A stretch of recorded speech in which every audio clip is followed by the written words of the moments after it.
Hi, my name is Joop, helping you to achieve more in business and career.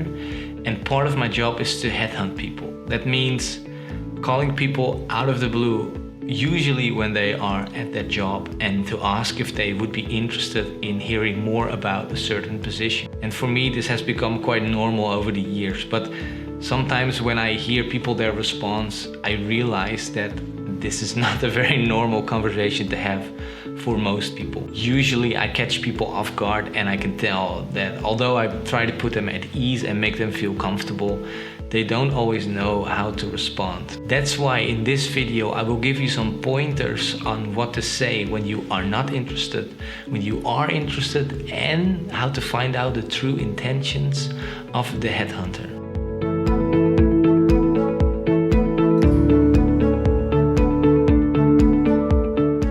So you're sitting at work, you're just doing your job, you're surrounded by several colleagues. Then either your mobile phone rings or your internal phone rings, and the receptionist says, "Hey, I got some guy for you on the phone." You pick up and you hear the following. "Hi, John. Yeah, we haven't spoken before. My name is Joop.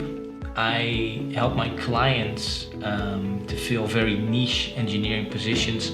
Last week I met with one of my clients and they asked me to keep an eye out." All right, so first I would say don't feel obligated to let them finish if you're not interested. I mean, they're calling you out of the blue without any heads up, so I think it's fair to say that you can interrupt them.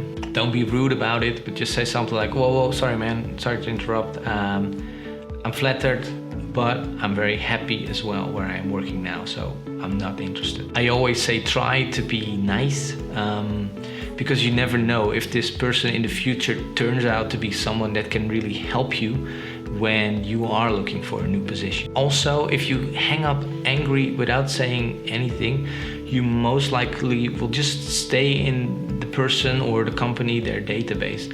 That means they will ring you again, or another person that joins the company will ring you again. So to prevent this, you can say something like, "Look man, again, flattered, blah, blah, blah.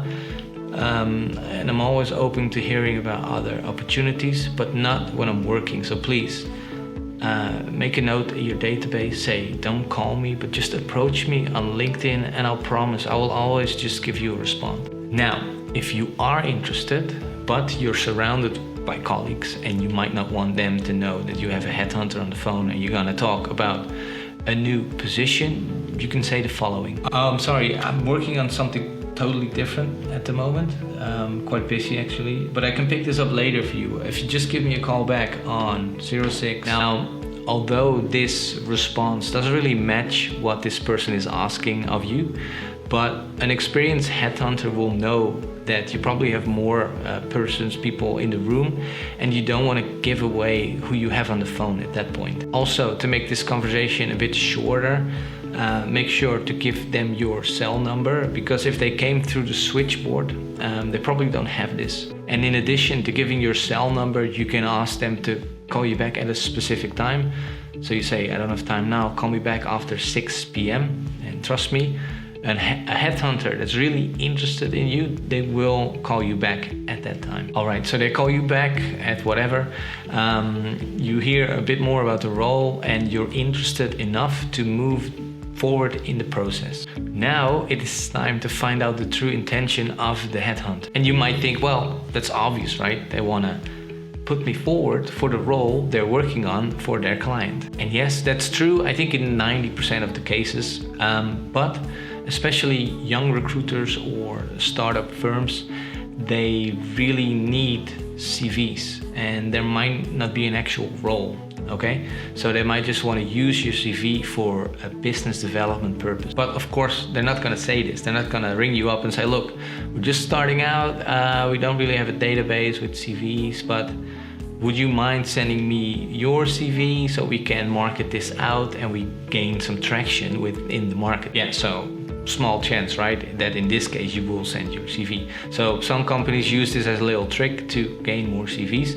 Now, how can you find out that this is not the case? Ask more detailed questions about the organization, the people that work in it, the vacancy they have open. The headhunter that approaches you should be able to paint a very detailed and vivid picture about all of this. Secondly, you can ask them what service level they are working on for their client. Is it a retainer search or is it a no cure, no fee assignment? If it's the latter, this might mean that the recruiter is mostly commercially driven because they only get paid if they place the role, all right?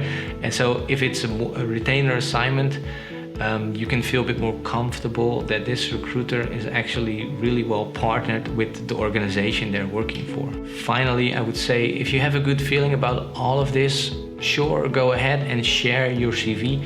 You might want to make the remark that you are sharing your CV for this specific role and you don't want them sharing your CVs with other companies without you knowing. All right, so I think if I'm gonna keep talking, I'm gonna go further into the process, and I have other videos about this. But I hope this video helps you to be more comfortable when you do get a call from a headhunter and what to say if you are or are not interested. And then secondly, to find out the true intention of the headhunter. If you got any value from this video, please drop me a like, subscribe to my channel, and I will see you in the next one.